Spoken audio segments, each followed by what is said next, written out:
लोगोफोर बरायफिनबाय LK production YouTube चेनेलसिम दिनै नोंथांमोननि सेराव लानानै फैदों आङो निउज पेपार रिडिं सो जेनेरेलि आंनि चेनेलाव निउजफोरखौ लाबोनाय जाया नाथाय नैखौ आङो निउजनि थाखाय लाबोआखै नाथाय खायसे खायसे स्टुडेन्टफोरा बुङो राव सोलायनाया बोरै जायो इंराजियाव बोरै बोरै राव सोलायो बिनि मोनसे आइडिया नोंथांमोना नैबे भिडिअनि गेजेरजों मोनगोन आरो लोगोसे नोंथांमोना निउजबो मिथिना मोनगोन नैबे भिडिअनि गेजेरजों सो नैबे भिडिअनि गेजेरजों आङो बे इंराजि बाथ्राफोरखौ बोरै राव सोलायो आरो एक्चुअली मा मिथिबायना नों जुदि वर्ड स्टक बारायनो लुगैबा इंराजियाव if you want to enrich your vocabulary in English it is very important to make a habit of reading newspaper नोंथाङा जुदि वर्ड स्टक इंराजिनि सोदोबनि ओंथिफोरखौ बारायनो लुगैब्ला बांहोनो लुगैब्ला मोनसेल' पावारफुल लामाया जाबाय निउसपेपार रिडिं खालामनाय निउसपेपार रिडिं खालामनायनि गेजेरजों नोंथाङा गोबां वर्ड स्टक बुथुमनो हायो आरो नोंथाङा इंराजि रायलायनायाव गोबां हेल्प मोनगोन आं बेबायदिनो खालामदोंमोन दिनै आङो इंराजि रायलायनायाव जेबो वार्डनि असुबिदा जाया वार्ड मिनिंनि सो नोंथाङाबो जुदि निउसपेपार फरायनाय हुदा खालामोब्ला नोंथाङाबो इंराजि बुंनायनि बेलायाव वार्डनि जेबो आंखाल फिल खालामनाय नङा बेनिखायनो आं नैबे भिडिअखौ लाबोदों निउसपेपार रिडिंनि गेजेरजों नोंथाङा भकेबुलारिखौ बोरै एनरिच खालामनो हायो सो जोङो बे निउसपेपारखौ गिबियाव फरायग्रोनांगौ नोंथांमोनाबो फरायग्रोनांगौ आरो मिथियै वर्डफोरखौ नोंथाङा लिरख'नांगौ आरो बेनि मिनिंखौ डिक्शनारिनिफ्राय नायनानै बहियाव लिरख'ना लानांगौ आरो मिनिंफोरखौ मिथियै सोदोबफोरनि मिनिंखौ लिरना लानायनि उनाव सेन्टेन्सफोरखौ फरायनानै बिनि ओंथिजों गोरोबहोनानै बे बाथ्राफोरनि ओंथिखौ बुजिनो नाजानांगौ नाथाय लाइन टु लाइन ट्रेन्सलेट खालामनाया गोरा जायो बा गोरलैबो नङा आरो बिदि खालामबो जाया जिखिजाया मोनसे लेंगुवेजनिफ्राय गुबुन मोनसे लेंगुवेजाव वार्ड्स टु वार्ड्स बा सेन्टेन्स बाय सेन्टेन्स नोङो ट्रेन्सलेसन खालामनाया पसिबल नङा आरो नोङो सेन्टेन्स बाय सेन्टेन्स ट्रेन्सलेसन खालामोब्ला बिनि ओंथियाबो ओंखारसारा बेनिखायनो नों कनसेप्टखौसो बुजिनांगौ बे इंराजि सेन्टेन्सनि ओंथिया मा बुंनाय जादों आरो बे ओंथिखौ लानानै नोंथाङा बर'आव गोदान मोनसे सेन्टेन्स बानायनांगौ बास बेनो जों थांनोसै दानिया हेडलाइना बुंदों मा Assam DGP warns against rash driving amid rising road accidents दा बेयाव मा मिथि सोदोब दङ एजि आसाम डिजिपि वार्न्स वार्न मानेथ' वार्निं होनाय खाबधान होनाय एगेन्स्ट माने हेंथायै रेश माने दुथां गियान गैयै अगियान ड्राइभिं मानेथ' सालायनाय एमिड माने गेजेराव राइजिं मानेथ' बांनाय रोड एक्सिडेन्ट माने जों मिथिखायो लामानि जाब्रबथाय अब्ला बेनि ओंथिया मा जाथावना बे सेन्टेन्सनि जों सोदोबनि ओंथिफोरखौथ' बुजिजोब्बाय आसाम मानेथ' आसाम रायजो डिजिपि मानेथ' director general of police warns माने मा साबधान खालामना होनाय एगेन्स्ट हेंथायै सोरनि हेंथायै रेश ड्राइभिं दुथां बा अगियानि सालायनाय ड्राइभारफोरनि हेंथायै एमिड माने गेजेराव राइजिं रोड एक्सिडेन्ट माने लामानि जाब्रबथाय बांफुहांबाय थानायनि गेजेरावनो आसामनि डिजिपिया माने बे दुथां ड्राइभारफोरनि हेंथायै साबधान होदों बास बेनो दाना थांनोसै जोङो नेक्स्ट लासै लासै फरायलांनो जोङो पेराग्राफ 1निफ्राय जागायजेनबाय द special pressure by the top cop comes amid rising road accidents in Assam leading to thousands of deaths every year बेयाव मा मिथि सोदोब दङ जों लिरख'नोसै दाना दा स्पेशल माने स्पेशल जुनिया जों मिथिखायो प्रेसार माने मा प्रेसार माने जाबाय माने जों प्रेस होनना बुङोना प्रेस मिट बे प्रेस मिटानो प्रेस बिबुंसार बे प्रेस मिटखौ प्रेसार होननानै बुङो बाय टप मानेथ' गोजौ बिबानगिरि गोजौ अफिसार कप माने अफिसार बा पुलिसखौ बुंदों जेनेरेल नैबे सान्थ्रिफोरखौ बुंदों पुलिसखौ बुंदों पुलिस अफिसारफोरखौ टप कप होननानै बुंदों काम्स मानेथ' जानाय एबा फैनाय गोलैदों बेयाव एमिड माने गेजेराव गोजौआव मोनखांबाय rising road accidents in Assam leading माने जानाय दैदेननाय two thousands of deaths every year दा बेनि बर'आ मा जाथावना जोंथ' ओंथिफोरखौ मिथिजोब्बाय जेनेबा स्पेशल मिथिबाय जोङो जुनिया प्रेसार माने जाबाय press meat by the top cup माने गोजौ बिबानगिरिनि पुलिस काम्स जानाय बा फैनाय एमिड गेजेराव राइजिं माने बांनाय रोड एक्सिडेन्ट लामानि जाब्रबथाय इन आसामाव लिडिं टु माने जाहोनाय 2000 अफ डेथ्स एभ्रि इयार माने बेनि बर'आ माबायदि जाथावना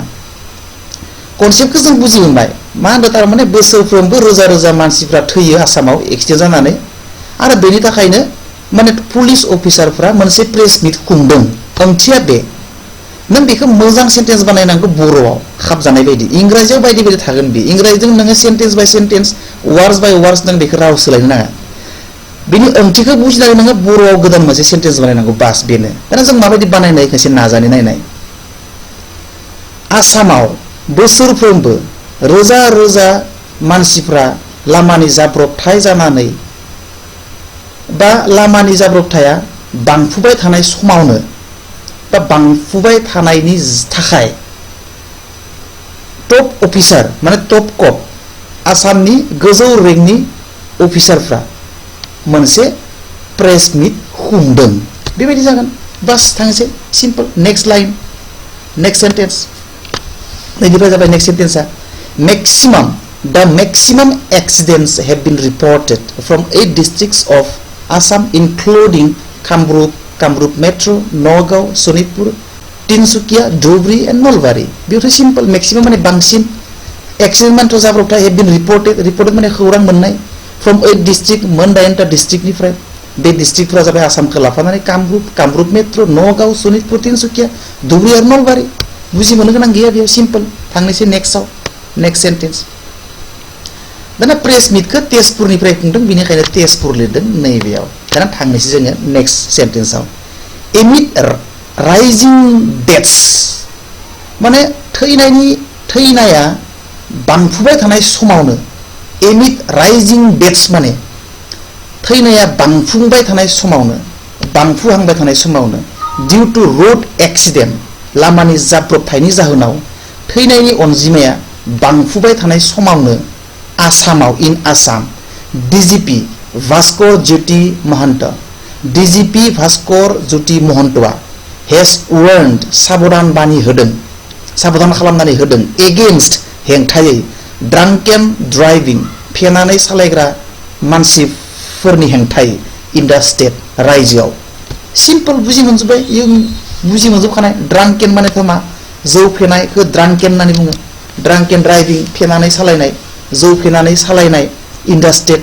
जोंनि आसाम स्टेटआव रायजोआव थारमाने मा जोंनि स्टेटआव जौ फेनानै सालायग्राफोरनि हेंथायै साबधान बानि होदों आसामनि डिजिपि भास्कर ज्योति महन्तआ बे लामानि जाब्रबथायनि जाहोनाव थैनायनि अनजिमाया बांफुबाय थानाय समाव बा गेजेराव सिम्पल थांनोसै नेक्स्ट सेन्टेन्सआ नैबे महन्त दै डिजिपिनि बाथ्रा बुंदों while addressing a presser in Tezpur on Tuesday said that strict action will be taken against erring drivers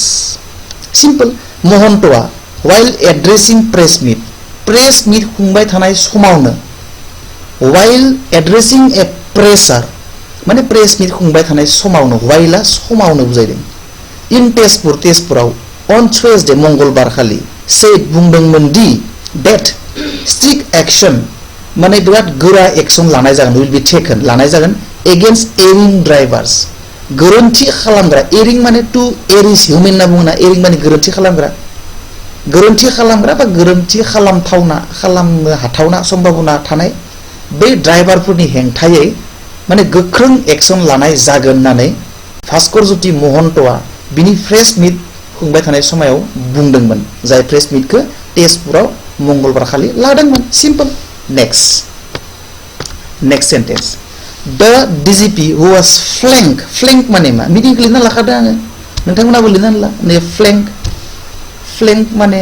नैबे फ्लेंक माने मा लोगोसे थानाय बेजों सोरबा लोगोसे दंफायो थारमाने होमबा जों नायनोसै मा बुंनाय जादों नैबेनिफ्राय the DGP who was flanked by Sonitpur deputy commissioner and district transport officer थारमाने मा the DGP who was flanked by Sonitpur deputy commissioner सनितपुरनि डिपुटि कमिशनार आरो डिस्ट्रिक्ट ट्रान्सपोर्ट अफिसारजों लोगोसे थाफानानै डिजिपिआ बुंदोंमोन the said that if any driver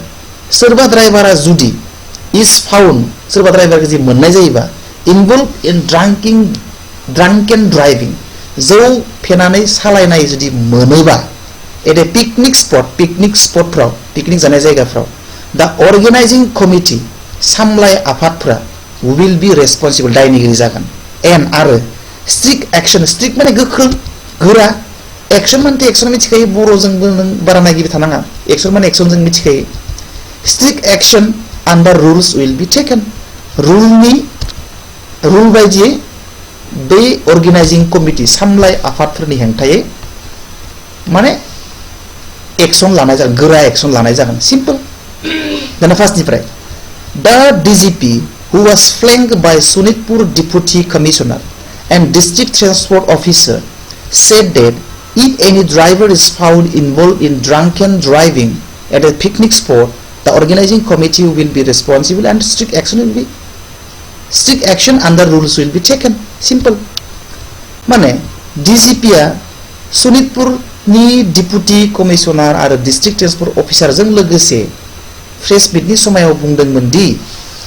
सोरबाफोर ड्राइभारखौ जुदि जौ फेनानै सालायनाय मोनोब्ला पिकनिक स्पटफ्राव बेनि थाखाय बे पिकनिक स्पटनि सामलाय आफादफ्रा दायनिगिरि जागोन आरो बेनि हेंथायै रुल बायदियै गोख्रों एक्शन लानाय जागोन भेरि सिम्पल आरो इन्टारेस्टिं गोरलै बुजिनो बेबायदि बुजिनांगोन आरो थांनोसै नेक्स्ट आरो गोरलै Sonitpur is one of the 8 districts in the state सायाव माबा थाबोबाय नामा नायनि सायाव जेबो गैया आच्छा Sonitpur is one of the 8 districts in the state with the highest number of accidents गोबां एक्सिडेन्ट जानाय डिस्ट्रिक्टफोरनि गेजेराव सनितपुराबो मोनसे मोन 8टा डिस्ट्रिक्टफोरनि गेजेराव सनितपुराबो मोनसे होनाय जादों नेक्स्ट लाइन द DGP's warning came after a review meeting with the state chief minister Himanta Biswa Sarma in view of rising road accidents leading to thousands of deaths every year बुजि मोननो जेबो गोब्राब गैला बेयाव सिम्पल जाबाय DGP आ बे प्रेस मिटखौ खालामनाय जादोंमोन माने जेब्ला रिभिउ मिटिं मोनसे लादोंमोन हिमन्त बिश्व शर्मा चिफ मिनिस्टारजों बे बारायफुबाय थानाय रुट एक्सिडेन्टनि सायाव जेराव माने बोसोरफ्रोमबो रोजा रोजा मानसिफ्रा थैयो बेनि सायाव बेखौ नोजोर होनानै बेखौ थांखि लानानै प्रेस मिट खुंबाय थानाय समाव बे प्रेस मिटखौ खुंनाय जादों माने खायसे बुंबावनि बारा क्लियार जायाखै बुंनाया खायसे बुंबावनि बुजि मोनबाय किन्तु नों गावनि गोसो बायदि बानायबानो जायो बेखौ दा DGP's warning came DGP आ वार्निं होदोंमोन मानि उनाव मा जाहोनाव DGP आ वार्निं होनाया आफ्टर रिभिउ मिटिंनि उनाव with state chief minister Dr. Himanta Biswa Sarma जों रिभिउ मिटिं खालामखांनायनि उनाव बे वार्निंखौ DGP आ होदोंमोन in view of rising road accident आरो बै रिभिउ मिटिंआ माने बांबाय थानाय लामानि जाब्रबथायनि सायाव जादोंमोन जेराव माने रोजा रोजा मानसिफोरा बोसोरफ्रोमबो थैयो सिम्पल बेखौ बर'दो मोजां बानायफिननो हायो नोङो बाहाय दसे खमाय सानना नायबानो मोजां सेन्टेन्स बानायनो हायो आं दा इनस्टेन्ट फरायलांबाय थानायखाय बर'जों दानस्लायनाया गोथाव जायाखै मोजां प्रपार जायाखै किन्तु बुजिदों नोङो आरो बुजिबानो जायो बेखौ नोङो दसे आखायाव कलम हमनानै बाहाय साननानै नायबानो बेखौ बर'आव मोजां सेन्टेन्स बानायनो हायो द DGP Assam informed that 2,891 deaths were recorded in the state in 6,308 accidents this year against 3,091 deaths in 7,370 mishaps last year तारमाने मा होननाय जादों DGP Assam informed that आसामनि DGP आ फोरमायदोंमोन दि 2,891 थैदोंमोन थैनायनि खौरां मोननाय जादों रायजोआव इन 6,308 एक्सिडेन्ट माने 6,308 एक्सिडेन्टनि गेजेराव मादाव इसिनि एक्सिडेन्ट जादोंमोन आरो जिमान एक्सिडेन्ट जादों गासिबो थैजोबाखै बिनि गेजेराव 2,890 मानसिफ्रा थैदोंमोन आरो बेनि खौरां मोननाय जादोंमोन थांनाय बोसोरनि उल्थायै थांनाय बोसोराव बेसेबां जादोंमोन मिसेप माने एक्सिडेन्टखौ मिसेप होननानै बुङो मिसेप थांनाय बोसोराव 7,370 एक्सिडेन्ट जादोंमोन आरो बे एक्सिडेन्ट जानायनि गेजेराव 3,090 मानसिफ्रा थैदोंमोन आरो बेनि सोलायै देग्लाय 6,308 एक्सिडेन्ट जादोंमोन आरो बेनि गेजेराव 2,890 मानसिफ्रा थैदों सिम्पल ओके नैफोराव बेबायदिनो फरायलिया भिडिअ गोलाव जागोन नोंथांमोना बेबायदि टेकनिकआव निउसखौ फरायनांगौ आरो लाइन बाय लाइन कनसेप्टखौ बुजिनांगौ राव सोलायनाया गिदिर बाथ्रा नङा राव सोलायनायखौ नों गावनि गोसो बायदि बानायनो हायो आरो बेबायदि फरायबाय थायोब्ला नोङो सोदोब मिनिंखौ पेपाराव मोनफ्लेबाय थायो मोननायखौनो आरो जेब्ला मोनफ्लेबाय थागोन नोङो बे सोदोब मिनिंखौ पार्मानेन्टलि नोङो गोसोआव थागोन आरो नों इंराजि रायलायनायाव सोदोबनि माब्लाबाबो आंखाल जानाय नङा स' बेबायदि नोंथांमोना लाइन बाय लाइन फरायनानै कनसेप्टखौ बुजिनो नाजा आरो अब्लानो सोदोब मिनिंखौबो नोंथाङा पार्मानेन्टलि गोसोआव थालांगोन आरो बेबायदिनो आंबो गोबां सोदोब मिनिंखौ कालेक्सन खालामदोंमोन आरो दिनै बाथ्रा रायलायनायाव in speaking English I don't lack word meaning in speaking English because I followed this way of enriching vocabulary. Okay, bye bye, see you next.